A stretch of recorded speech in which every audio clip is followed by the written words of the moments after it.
going on YouTube, man? We finally back over the road in the new year, man. I had to go to the load that I had in the last video. Originally I was supposed to drop this load off this morning. However, I ended up having a little problem. First freaking breakdown of the year. I was missing a bolt on my equalizer. Come check it out. I don't know if you can see this, but that brand new bolt with the washers and stuff on it, that whole bolt came off, and I had to go get another one. And I had to wait till a hardware store pretty much opened up today and grab one. There, right there. That one right there is like what the original looks like. And of course this one right here is the new one. But now that I'm off the ground, I had to show you guys that to let you know things happen over the road, and man, you got to be prepared, and the load is not that important getting it there on time. I didn't feel comfortable riding with that, so I ended up getting another nut, getting some Loctite, some thread locker, putting it on, and then putting the nut on, and moving on about my business. It kind of sucked not being able to drop this this early this morning and keep rolling and grab another load. We're here to show up for our families, and that's being safe over this road, safe for everybody around you that we're driving around. So man, get to the business. So within that, like I said,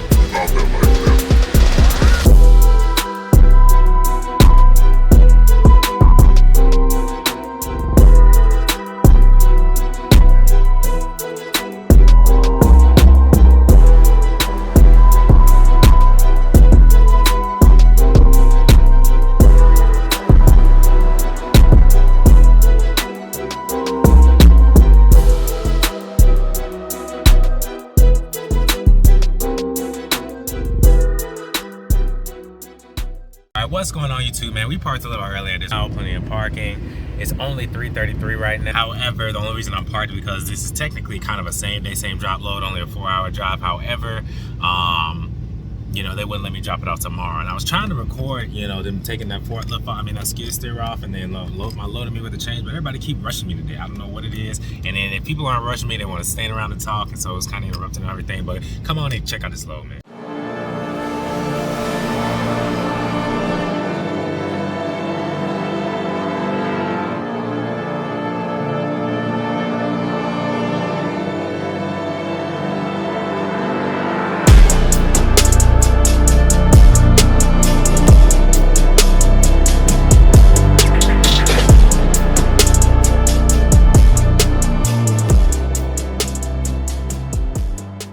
YouTube fam, this wind is kind of crazy. Hopefully it doesn't affect the quality of this, but you know, some of you guys have been talking about, you want to, you know, ask me, to show how I secure loads.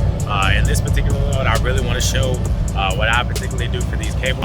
Now mind you, this load total 9,000 pounds with 200 and some change miles, $600, and I got the 2 chains secured on the front one. Only 1 chain here, 1 chain here, and 2 chains here.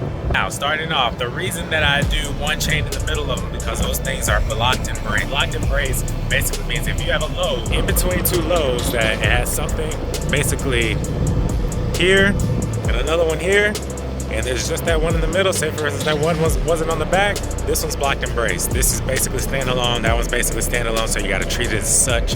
Well, that one's basically standalone, so you have to treat it as such, but if that one wasn't there, you would have to put 2 chains right here. But for the ones that are blocked in brace, you only have to do 1. See, the load is only 9,000 pounds. The weight, the working load limit for chains is like, I think it's like 4,700, something like that. DOT, you know, their specification, a minimum of 2 chains on your first part of your load and a minimum of 2 chains on the last part of your load. But like the blocked and brace ones, I only have to put, 2. And that also works for your straps too. You have to do the same process for your straps. The weight is, I just know I need 2 here, I need 1 there, and 2 there.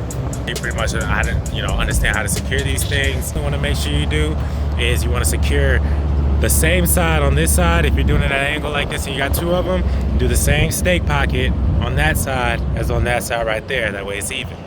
Same thing with this one. I got it secured here, and I got it secured on the other side in the same, parallel stake pocket. Now also, what some guys don't do, which I think that is necessary, you need to go ahead and put some dunnage at the tail end of these things, because in case it does roll back, it has some stopping, a place where it can stop. Mine's not touching at all, which means I secured my load very well. It hasn't moved completely, it hasn't moved at all. But let me show you guys this. Hold on. If we go around to the other side, It doesn't matter how you secure these chains. I think I got like 20 or 30 foot chains, something like that, so I can just chain as high as I can. Like I said, when I bought my securement stuff, I kind of treated it like it was I was working at the flatbed company. That way I can have every single piece of securement, for everything. But what you can do is to eliminate some of the excess chain. You can hook it up top. You don't necessarily have to hook it on the stake pocket. Y'all saw on the other side, I had it hooked on the stake pocket. You can do it like that, but when you want to like get some of the X chain up out of there, one side needs to be snug to the trailer, and then the other side that's not where you're binding down on, you can actually hook that up a little bit higher, and relieve some of that chain on this side. And that's kind of what I did there. This one I did a little bit lower. It doesn't really matter how you do it. And this one, you see, I did it right near the stake pocket. Same thing here, I just did it right near there. And shoot, that joke ain't going nowhere. Like even here, you can tell it's not touching my headache rack at all. Nothing's touching my headache rack, not even the tube itself. That means, guess what? My load hasn't gone anywhere. I got pictures to prove it. But let's go get into some more business. There's something I wanted to share with you guys that's kind of been on my mind. A guy asked me the question on YouTube, what would I do different, knowing what I know now about Hotshot trucking stuff, how my finances were set up at the time. I definitely would have done things a lot different, because I had a very good starting place financially, within this business. And, I chose the used truck route, which has taught me a lot. Don't get me wrong. Like if it's not working for you, it's working on you. And so it's definitely taught me a lot of things. I don't really feel like I've lost a lot. I didn't take an L there, but I definitely learned a lot within the situation. But do I feel like I could have made a better decision? I've talked about it in the past. That's, that's definitely, yeah. But right now I gotta go ahead and put these hit the stickers on.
What's going on, YouTube fam, man? It's raining a little bit. You guys might hear a little bit of rain, so I'm gonna try to speak up. However, I want to go over specifically what I would do differently if I were to start Hotshot trucking right now all over again, given all the 2 and some change years of Hotshot trucking knowledge that I've gained.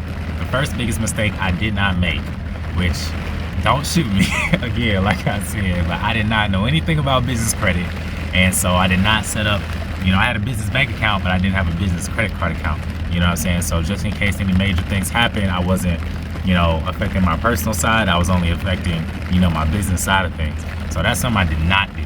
And it definitely bit me in the butt, probably like after my first maybe like 6 to 8 months, in trucking. I used a lot of my personal credit, to get certain equipment, because I built it up for so long over the years. And like I said, I had really good credit. So ultimately, I had a pretty large, balance that I was just, racking it up, just getting stuff, knowing that with the career, I could pay it off. That's the way I ran that, and it bit me in the butt. And I didn't really realize till like months later that I should have had like a business credit card and was using business credit to do all that type of stuff. I wasn't tapped into that at all, you know what I mean? So finally, after learning that, I ended up getting my credit score, back up, and that dropped, FYI, and it dropped pretty low, and I got it all back up within like a year, and then I applied for a business credit card, got that, boom, the rest is history.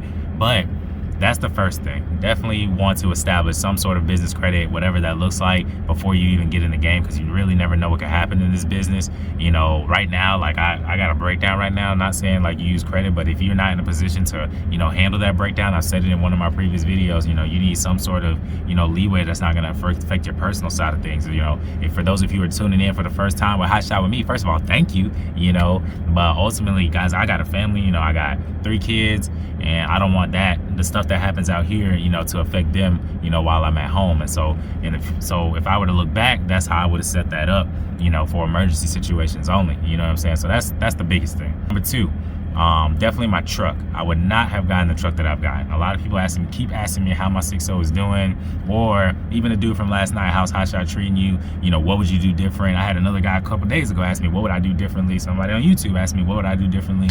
You know, it's kind of crazy. That's why we're shooting this video right here. So the number one thing I definitely would have done differently, given the, you know, setup I had, like from jump, was definitely I would have ordered a brand new truck. Hands down. I would have ordered a brand new truck, 0 miles. I would have got a Ford. My personal, you know, I'm a Ford guy, so personally I would have got a 6.7 F550 because with the chassis on, I mean with the cabin chassis, you know, you have endless amount of, you know, potential for setups. You know what I'm saying? You could extend the frame. You don't have to worry about a bed. You don't have to worry about any of that stuff. You know, you can mod it the way that you know, you can outfit it the way that you need to for whatever, you know, maybe specialty, maybe even a Hotshot trucking that you want to get into. You know, maybe you want a 60-gallon tank, maybe you want a 100-gallon tank, maybe you want a 4-door with a sleeper, maybe you want a 2-door with a sleeper. Ultimately, you know, that's definitely the truck to get, whether it's a Ram 55 or a Ram 5500 or a, you know, Ford F550, you know, or maybe even for you Chevy guys, I don't know what the equivalent is. Maybe they got an HD 5500, something like that. Ultimately, that's like the best truck I think that you could get for this business. And the second reason that that's such a good truck for this business is not only you can outfit the back, it's kind of for your length too. A lot of people don't realize, like a lot of these dudes with these pickup truck, gooseneck, 40-foot trailer setups, they're actually over length, you know what I'm saying, by DOT. You know, you pull up to the scales house and they really don't, most DOT officers don't bother you about it, but they will, if you get a violation, they will also pull out the tape measure if they pull you in the back and say, write down on the side marker, like, oh,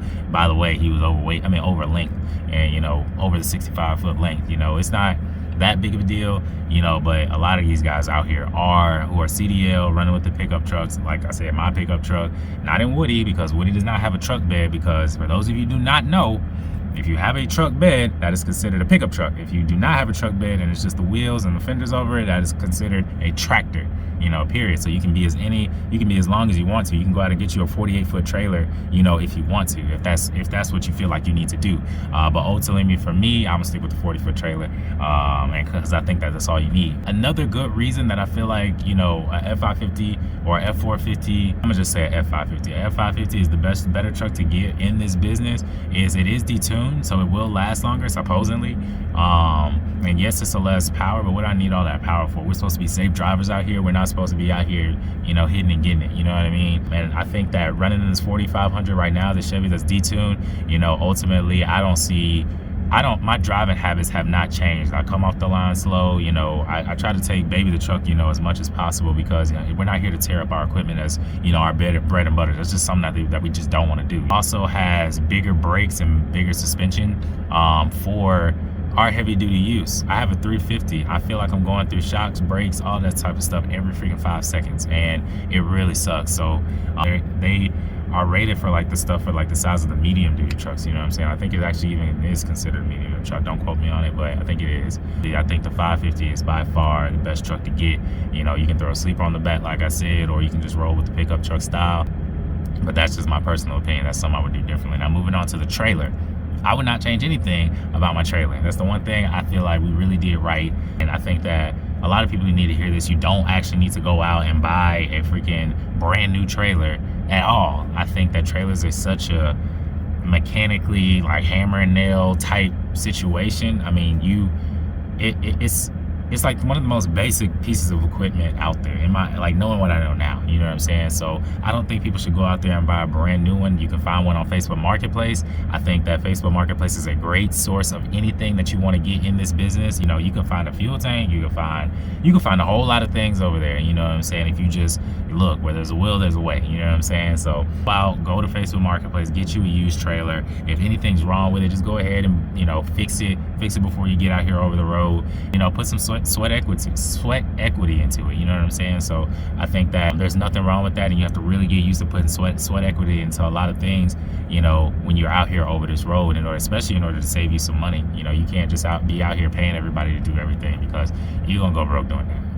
As far as getting a used trailer, that's like one of the first things. Don't go out and buy a brand new one. And I personally, this is my strong belief, there is no need to get a trailer with all the gadgets and gadgets, you know, out there. You know, there's no need to do that. Like, what do I need a hydraulic dovetail for? Like, yes, it's useful. Yes, maybe you can get some specialty things done that can put you in a different bracket. Maybe. I just don't see it, you know, to be honest. I really don't. And you don't know what you don't know also. You know, I could be very wrong, and if I am, shoot, let me know. Write it in the comments. But this is my personal opinion. I think everybody should go out there, especially if you're CDL, go out and get you a freaking 35+5 mega ramp trailer, and you can get a lot of freaking loads. Like, you can get majority of the loads that's on the load boards, whether it's DAT or truck stop. I've tried both, and there's nothing that's changed. Every now and then I may see an air ride, you know, and I'll be, I guess, not upset, but it's like, dang, I can't get that low, you know. But other than that, I mean, unless you hazmat, you really don't need anything else, you know, to add to your portfolio in hotshot trucking, especially when it comes to like air ride. I think that's just something else that can break. I mean, if you come up on a good deal, a cup steel, and it just has it, sure, like I said, you know, there's nothing wrong with that. But just keep in mind that anything extra that you have that other people don't have, that's something that could break. If I add extra lights on my trailer, you know, that's an extra light that's going to break, you know what I'm saying, eventually, or some go out eventually. So that's the biggest thing you got to keep in mind, especially when you're doing modifications to, you know, your equipment in order to make it run for you and work well for you, or even something that you like. You know, anything that you do has the potential to break, and can you deal with it breaking on the side of the road? You know, are you willing to deal with the potential of you having to fix it yourself and figure out a way?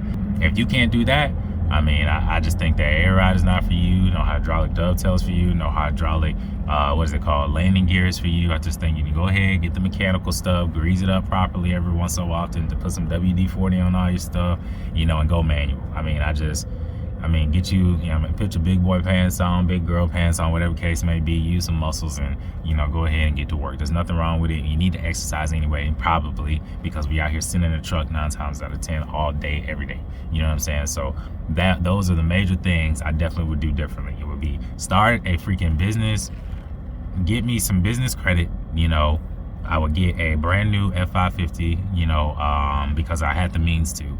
If you have the means to, I would get something straight off the lot, order it, you know, to whatever specification you want. Yes, it's a payment. How, you know, over time, the payment on a vehicle is really not that big of a deal. If you're running right and you're running hard and you're constantly on that load board, man, you should be able to make up the difference. You know, you should be able to make up that payments. And I think that a lot of people don't understand. I mean, unless you swapping out vehicles every couple years or something like that, swapping out trucks, you know, I'm not that type of person. You know, I kind of want to know the vehicle I'm in. I just want to know it, you know. And I think that knowing your equipment is vital. Like, so if anything else goes wrong in the future, you have a higher probability, a higher chance of knowing how to fix it a lot, you know, quicker than if you constantly switching vehicles. You don't really know nothing about the next one, know which one ticks, like knowing how your vehicle ticks. It's almost like a freaking relationship you got with your truck when you're out here, you know what I mean? So if you got a vehicle that you do plan on keeping, and if, you know, God forbid, you know, a motor goes out, you just throw another one in. You know, that's what I've been doing with my truck, just constantly rotating motors out. You know, it should work for you. Yeah, just go ahead and, you know, do your research, man. Let's go back to that. Do your research. If you have not done your research on everything about all the equipment before you even get into this business, or which is the best to get, don't just go out here and follow what somebody else says. Don't even just follow what I'm saying, you know, because I could be wrong. What I'm saying may not be for you. you know, go ahead, do your research, watch these YouTube videos, watch multiple people's YouTube videos, and go ahead and get that knowledge, because I mean, the education's out here, the self-education's out here. It's just up for, you know, it's just up to you to be willing to go out and grab it, you know what I mean? So anyway, that's just my 2 cents, man. Hopefully this helps you all. Y'all stay tuned, stay blessed, peace.